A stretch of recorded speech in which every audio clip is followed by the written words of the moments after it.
warahmatullahi wabarakatuh. Perkenalkan, nama saya Muhjari SPDI. Saya adalah guru MA Muhammadiyah Temburjo Ngawi, sekaligus mahasiswa PPG dalam jabatan batch 2 tahun 2023 di UIN Sunan Kalijaga, Yogyakarta.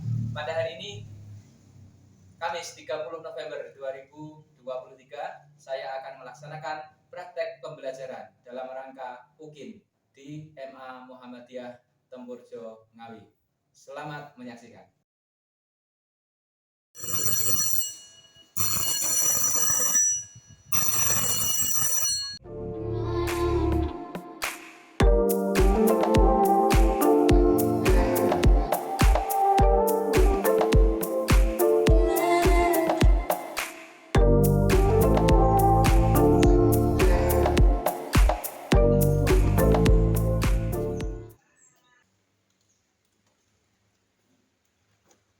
Bismillahirrahmanirrahim. Assalamualaikum warahmatullahi wabarakatuh. Waalaikumsalam warahmatullahi wabarakatuh. Assalamualaikum warahmatullahi wabarakatuh. Waalaikumsalam warahmatullahi wabarakatuh. Innal hamdalillah wassalatu wassalamu ala rasulillah sayyidina Muhammad bin Abdillah wa ala alihi wa ashabihi wa mawala. Asyhadu an la ilaha illallah wahdahu la syarika lah wa asyhadu anna Muhammadan abduhu wa rasuluh. Qala Allah ta'ala fil Qur'anil 'azim. A'udzu billahi minasyaitonir rajim. Bismillahirrahmanirrahim. Wa tubu ila Allahi jami'an ayyuhal muttaquna la'allakum tuflihun. Al-ayat 4. Selamat pagi semuanya. Halo, selamat pagi. Apa kabar hari ini? Alhamdulillah baik ya. Baik, sebelum kita mulai belajar, mari kita berdoa bersama-sama. Doa sebelum belajar untuk Mas Ilham. Silakan dipimpin untuk berdoa. Doa mulai. Bismillahirrahmanirrahim. Bismillahirrahmanirrahim.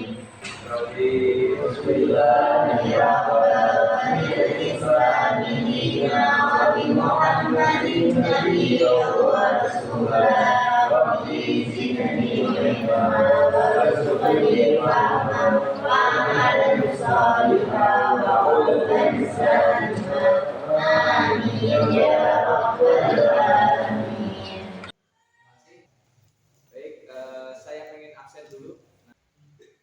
Aurelia, Laras, Lulu, oke ya. Nur Safitri, Salma, Vira, Bagus, Muhammad Farhan, ya. Farhan ada ya.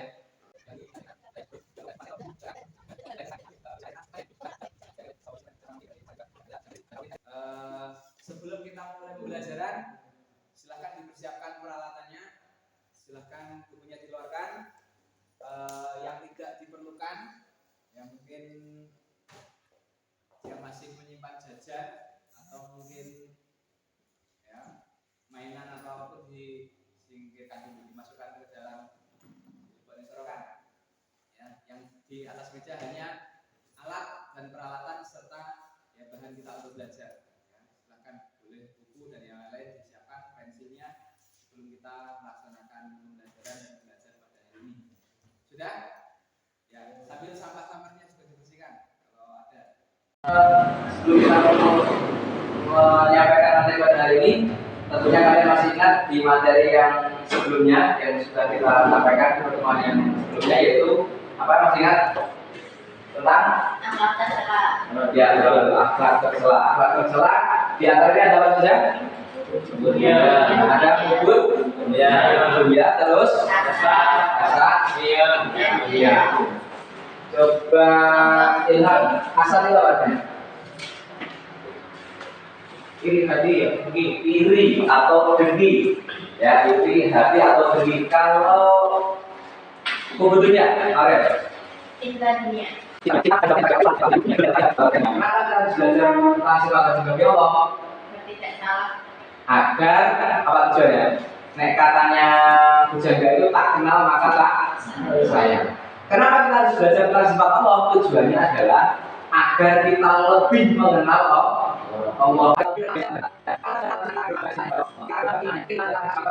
Wajib bagi Allah. Baik. Ada yang sudah tahu atau mungkin sudah pernah dengar apa itu sifat wajib? Belum. Masa belum? Kalian sudah lihat ya? Sifat yang harus ada pada Allah. Ya, betul sekali. Sifat yang harus ada pada Allah. Setidaknya kalian tahu lah jumlahnya berapa? 20. Betul sekali. 20 sifat wajib. Nanti Allah itu punya yang namanya sifat wajib. Jumlahnya ada 20.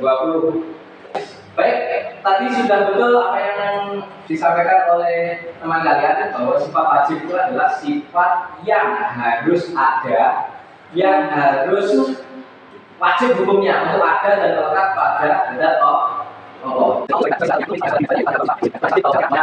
Itu mari coba kita bersama-sama melafalkan ya, sambil nanti yang belum hafal dari hafal. Saya kira sebagian pasti sudah hafal. 20 sifat wajib dilafalkan dengan nada seperti kalau orang ujian. Pernah dengar ya? Wujud kita bakom kolafatul hawadisi. Pernah dengar? Ya, baik. Kita bersama-sama kita itu mulai dari satu, 2, 3. Wujud kita bakom kolafatul hawadisi. Ayo suara nih. Iyakuhu binafsihi wadaniyah kodrat irodah ilmu hayat sama bersokalan kodiran muridan ngaliman hayat sami'an bersiron mutakaliman. Jelas ya? Tak kira semuanya sudah hafal, dan itu bukan hal yang asing bagi siswa madrasah aliyah. Bahwa yang disebut sifat wajib itu adalah sifat yang harus ada dan melekat pada zat Allah. Berikutnya, dari ke-20 sifat wajib itu ya, oleh para ulama dibagi menjadi 4 kategori. Jadi dibagi menjadi 4. Yang pertama adalah apa? Yang mungkin bisa sifat nafsiyah. Jadi ada yang pertama disebut sebagai sifat nafsiyah. Sifat nafsiyah itu apa? Sifat yang menerangkan tentang zat Allah. Ya, yang menerangkan dan berkaitan langsung. Ya, langsung dengan zat Allah.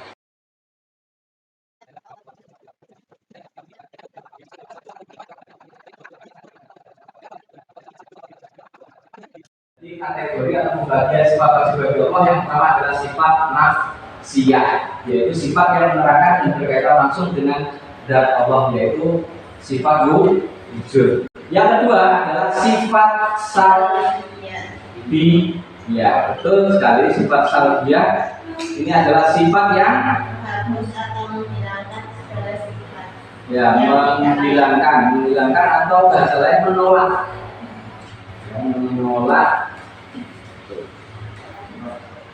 sifat-sifat yang tidak layak pada Allah. Nah, berikutnya sifat salbiyah ini ada berapa? Lima. Ada 5. 5 berarti mulai dari nomor 2 apa kira-kira? Saya tulis dari atas ya. Tidak. Bako. Mukhalafatul hawadisi.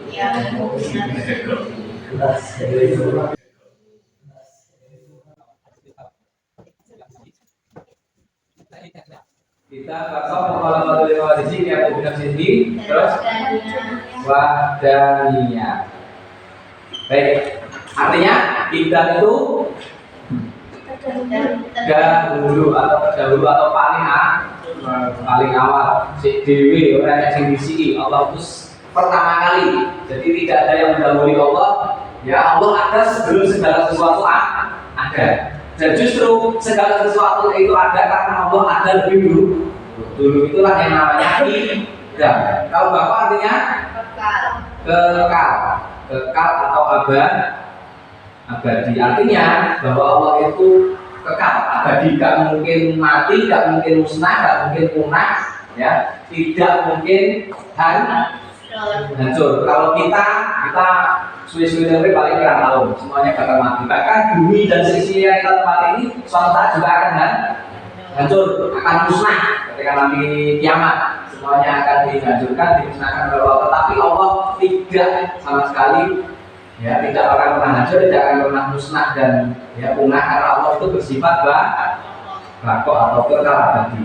Yang ketiga adalah mukhalafatul lil hawadisi, artinya berbeda dengan makhluk. ya, betul, berbeda dengan makhluk. Atau kalau dari segi bahasanya sebenarnya lil hawadisi ini adalah artinya sesuatu yang baru, ya, kudus atau lil hawadisi. Mukhalafatun yaitu berbeda atau tidak menyerupai lil hawadisi terhadap segala sesuatu yang sifatnya baru. Artinya berbeda dengan sesuatu yang baru atau makhluk. Jadi Allah gak kodoh, jangan disamakan. Jadi padanya kalau makhluk, kalau segala sesuatu yang baru. 4, qiyamu binafsihi artinya berdiri sendiri. Atau bahasa kita mungkin mandiri. Ya, berdiri sendiri artinya dia tidak butuh bantuan apapun, tidak butuh bantuan dari siapapun. Dia bisa melaksanakan segala sesuatunya sendiri karena Allah memiliki sifat qiyamuhu binafsihi. Dan yang kelima adalah wahdah, artinya desa atau ya. Baik, berikutnya sifat yang ketiga. Sebelum saya lanjutkan, ada pertanyaan? Tidak ya, bisa dipahami ya. Jadi ada yang pertama kategori sifat nafsiyah, itu ada satu yaitu wujud. Ada sifat salbiyah, itu ada lima sifat, yaitu kita, bapak, mukhalafatu, bil hawadisi, yang mubinafsiti, dan wahdaniyah. Yang ketiga adalah sifat ma'ani. Betul sekali, sifat ma'ani itu adalah sifat yang dimiliki Allah, yang berkaitan, saya biar lebih mudah dipahami, berkaitan ya dengan kehendak dan perbuatan,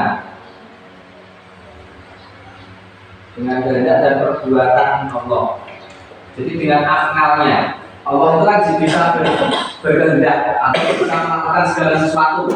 Kalau ini sifat yang tadi yang menolak segala sesuatu yang tidak layak kepada Allah. Kalau sifat ini berkaitan dengan segala sesuatu kaitannya dengan perbuatan dan kehendak.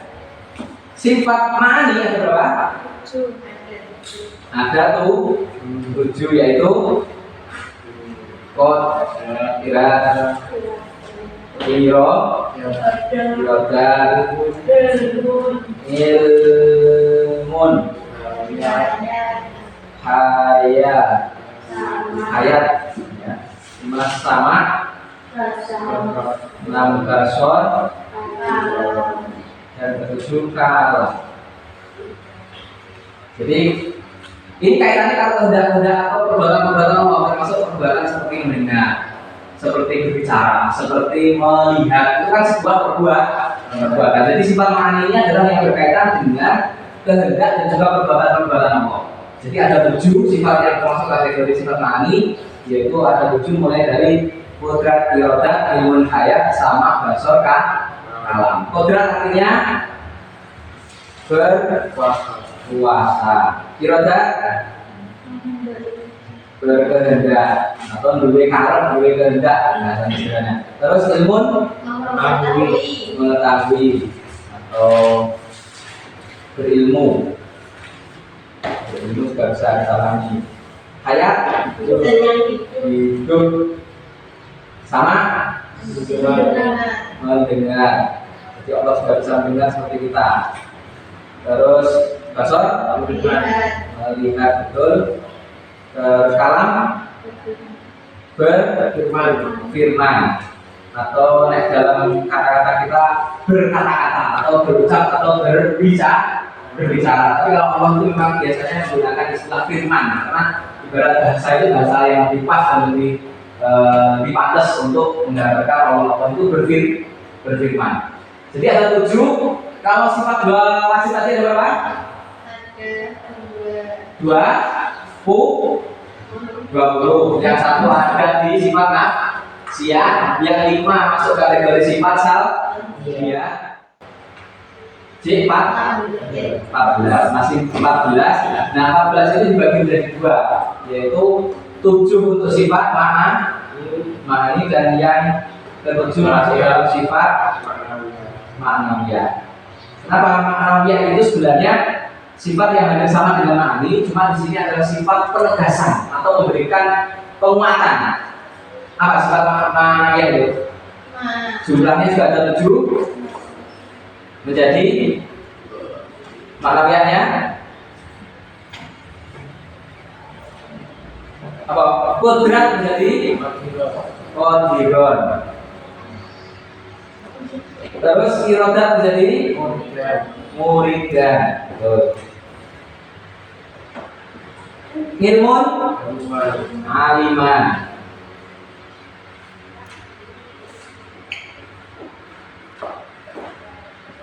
Hayat menjadi hayyan. Sama menjadi samian. Jadi hampir sama. Memang ini sifat yang menguatkan atau memberikan penegasan lebih terhadap sifat-sifat yang berkaitan dengan kehendak dan perbuatan Allah, yaitu sifat ma'nawiyah. Samian basor menjadi basiron. Kalam menjadi mutakalliman. Betul kan? Jadi artinya yang sama, artinya bersama, tapi ada tambahan, ya, ada tambahan. Kalau di sini berpuasa berarti ditambahi maha berpuasa. Di sini berkehendak artinya maha berkehendak. Terus aliman berilmu berarti maha mengetahui. Jadi memang diberikan penekanan lebih. Hidup berarti maha hidup, betul. Terus berikutnya sama mendengar, artinya maha mendengar. Tulisannya kayak dokter, tapi bisa dibaca ya. Basor maha melihat. Berikutnya kalam maha berfirman. Baik, itu bisa dipahami sampai sini ya. Berarti pas 20 ya.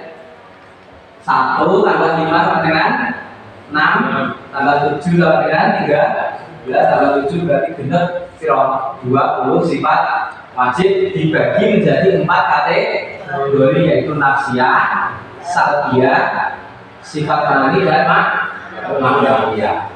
Sampai sini ada pertanyaan? Ya.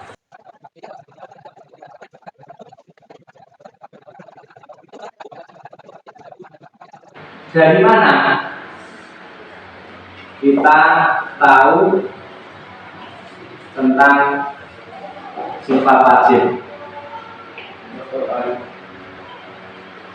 Dari mana? Al-Quran.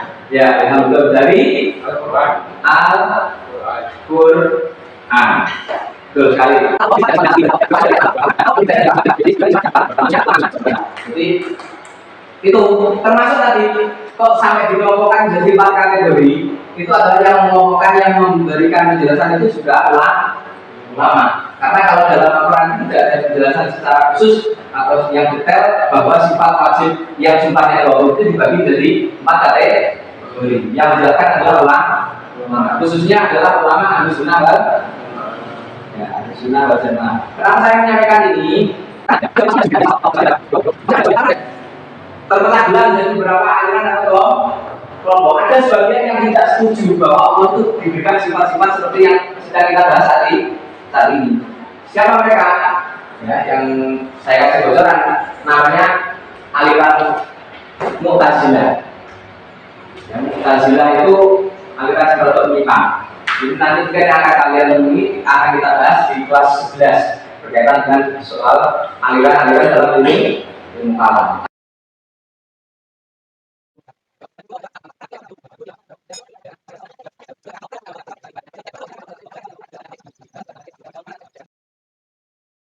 Kita buktikan kalau kita tahu ya sifat-sifat wajib itu salah satunya adalah dari Al-Quran ya. Saya akan buktikan dalam ya salah satu ayat Al-Quran saja. Qul huwallahu ahad.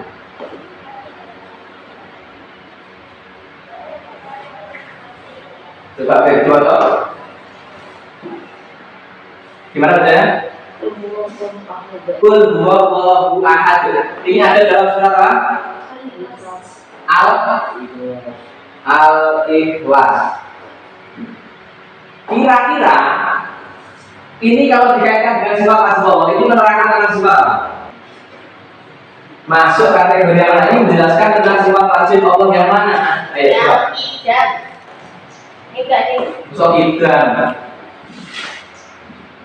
Wah darinya. Ya betul. Betul. Ini adalah menjelaskan tentang sifat Allah. Apa artinya Allah? Allah Kata-kata bahwa dialah Allah yang maha esa. Berarti ini sifat apa? Esa. Esa itu berarti wahdah niat.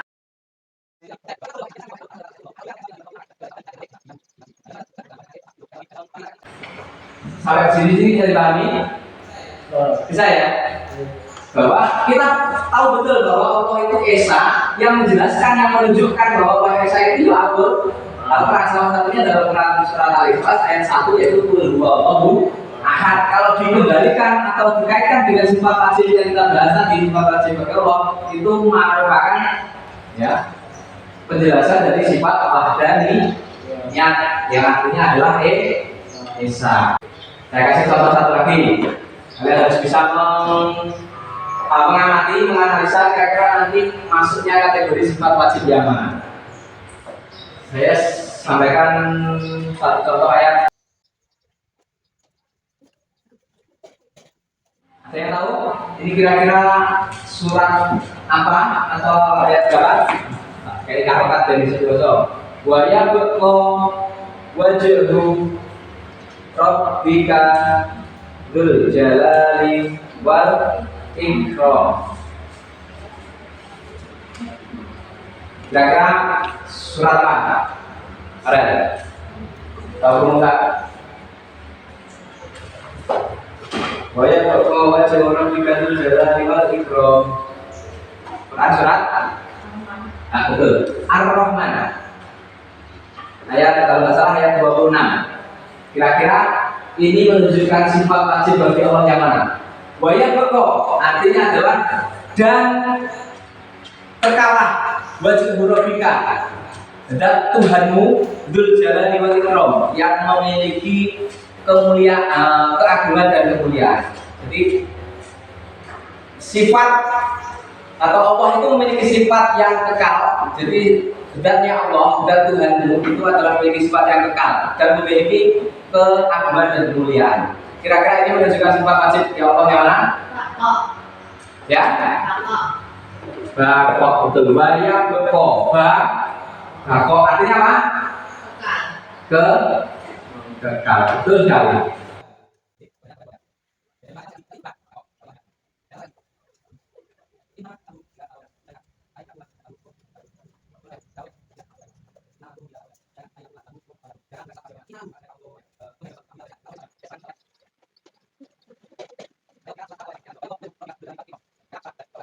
Bebas gak enek sing menghalang-halangi, gak enek sing mengintimidasi dan sebagainya. Kalau kita punya kehendak masih sangat terbatas. Allah bisa melihat, kita mungkin juga bisa melihat, tetapi jauh berbeda. Beda ya, gitu waktu. Ya karena Allah mungkin melihatnya tidak bisa terhalang-halangi oleh makhluk. Kalau kita, ini soalnya mungkin ada yang ngapain atau pada jarak tertentu, untuk jarak 1 kilo apa ya. Ya toh, atau ya tidak tapi ini kan hebat sih kita kan. bisa ketok kelilingan bangunan, kelilingan masjid ya padahal dia di sini orang saya tidak bisa melihat. Tapi ini Allah tidak berharap oleh apa? Oleh apapun. Itu bedanya sifat yang dimiliki oleh Allah dengan sifat yang dimiliki oleh manusia. Manusia jelas. Nah, dan sekali lagi saya tambahkan lagi, jangan membayangkan caranya, karena bedanya adalah pertama dalam apa namanya bahasanya kapasitasnya, ya batasannya atau kapasitasnya bedanya sifat manusia dengan Allah. Yang kedua adalah cara dan konteksnya. Jangan membayangkan sekali lagi bahwa Allah itu melihat juga dengan dua mata seperti ini.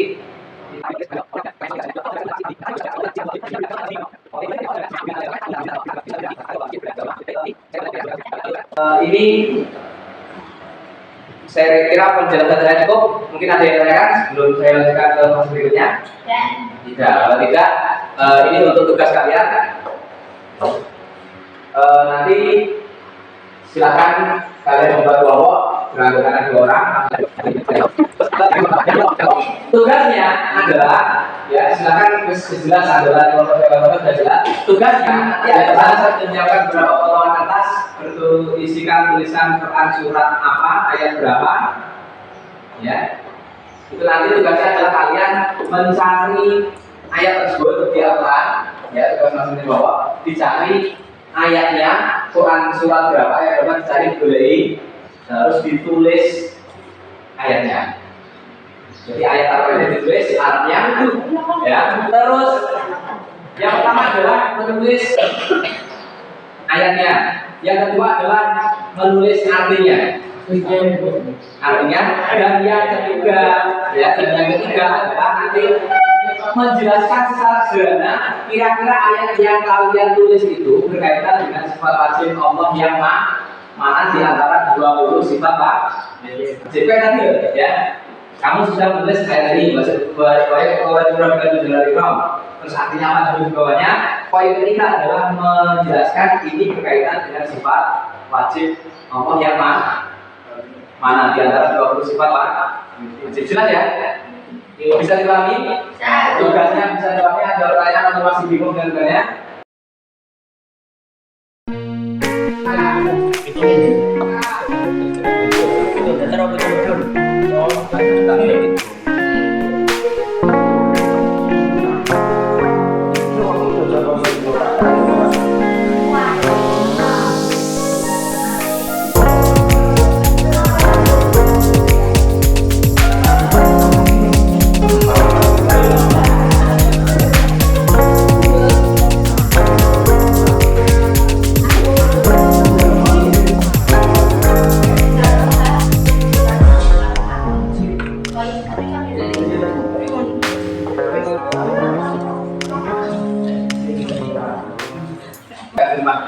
Coba dikeluarkan dulu.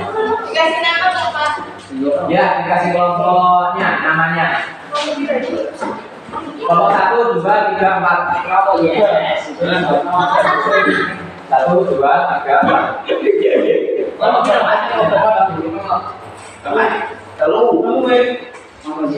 Dikasih namanya.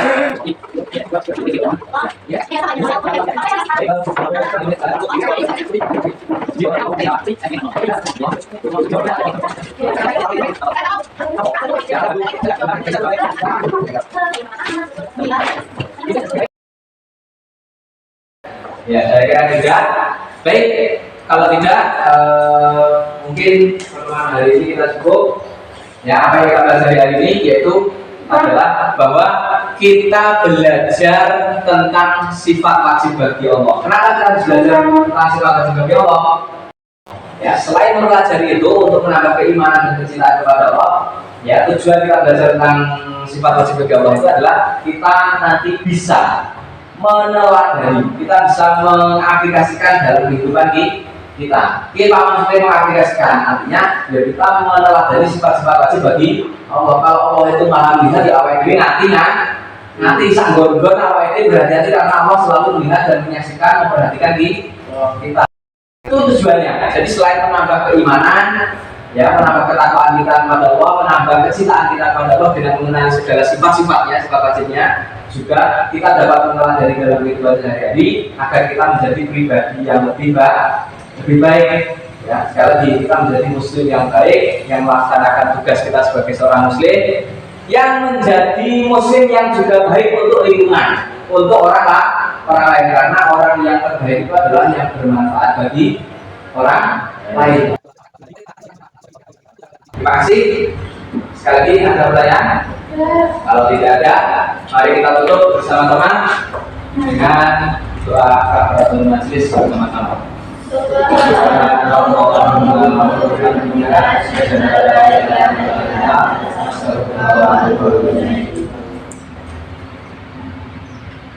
Terima kasih. Sekali lagi, apa yang saya sampaikan kalau ada positifnya, kalau ada nilai positif, itu semua rahmat dari Allah, kasih daya dari Allah. Kalau ada kekurangan dan khilafnya, semua dari kebetulan saya pribadi. Untuk itu saya mohon maaf yang sebesar-besarnya. Wassalamualaikum warahmatullahi wabarakatuh.